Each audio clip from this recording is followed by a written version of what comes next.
تاریخ میں کچھ لوگ ایسے ہوتے ہیں جو سامنے کم آتے ہیں مگر فیصلوں کے قریب بہت دیر تک کھڑے رہتے ہیں۔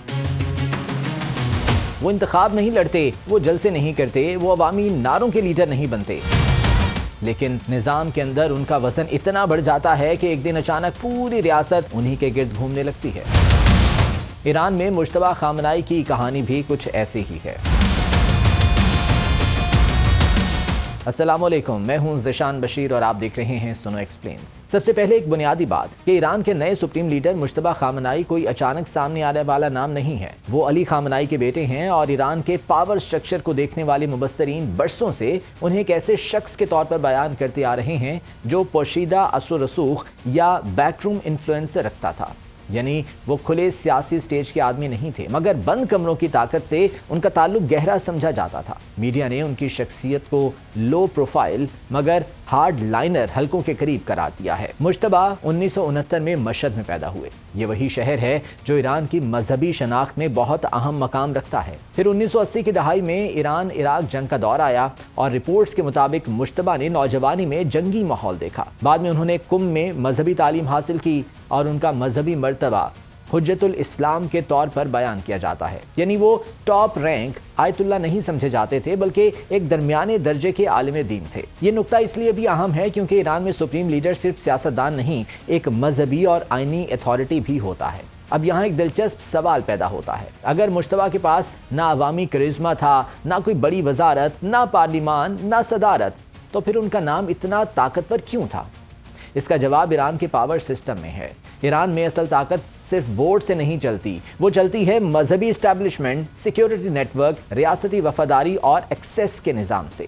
اور مجتبیٰ خامنائی کے بارے میں برسوں سے یہی کہا جاتا رہا ہے کہ وہ اپنے والد کے قریب ترین دائرے میں تھے۔ کچھ صحافتی حلقوں نے انہیں ایک ایسے شخص کے طور پر پیش کیا جو اپنے والد کے دفتر اور سخت گیر سیکیورٹی حلقوں کے درمیان اہم رابطہ رکھتا تھا، یعنی اگر ایران کی طاقت ایک عمارت تھی تو مجتبیٰ شاید ہمیشہ اس عمارت کی چھت پر کھڑے نظر نہیں آتے تھے لیکن سیڑھیوں اور دروازوں کے آس پاس ضرور موجود تھے۔ یہی وجہ ہے کہ ان کا نام 2005 اور پھر 2009 کی ایرانی سیاست میں بار بار آیا۔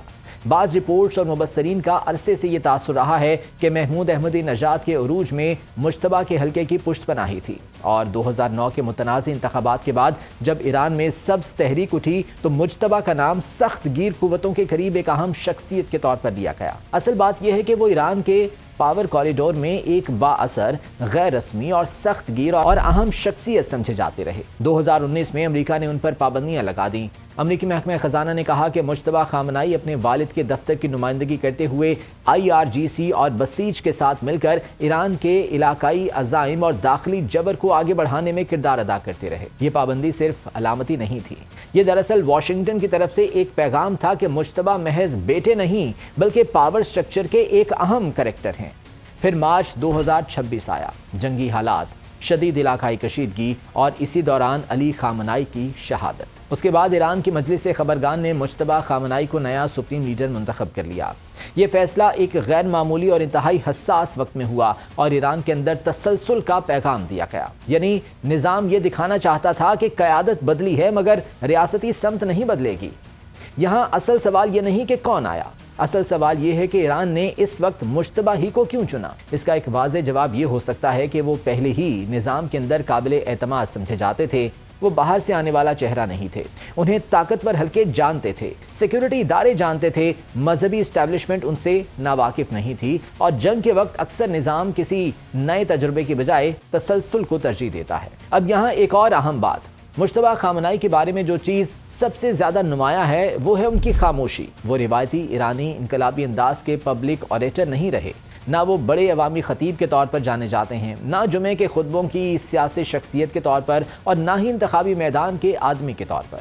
اسی لیے ان کی قیادت کا سٹائل غالباً کرزما کی بنیاد پر نہیں بلکہ ادارہ جاتی بنیادوں پر ہوگا، یعنی ان کی طاقت شاید عوامی جوش سے کم اور ادارہ جاتی پشت پناہی سے زیادہ آئے گی، کیونکہ ان کا پورا سیاسی پروفائل یہی بتاتا ہے کہ وہ عوامی تحریک سے زیادہ ایلیٹ کوارڈینیشن کے آدمی رہے ہیں۔ عالمی رد عمل بھی اسی لینز سے آیا ہے۔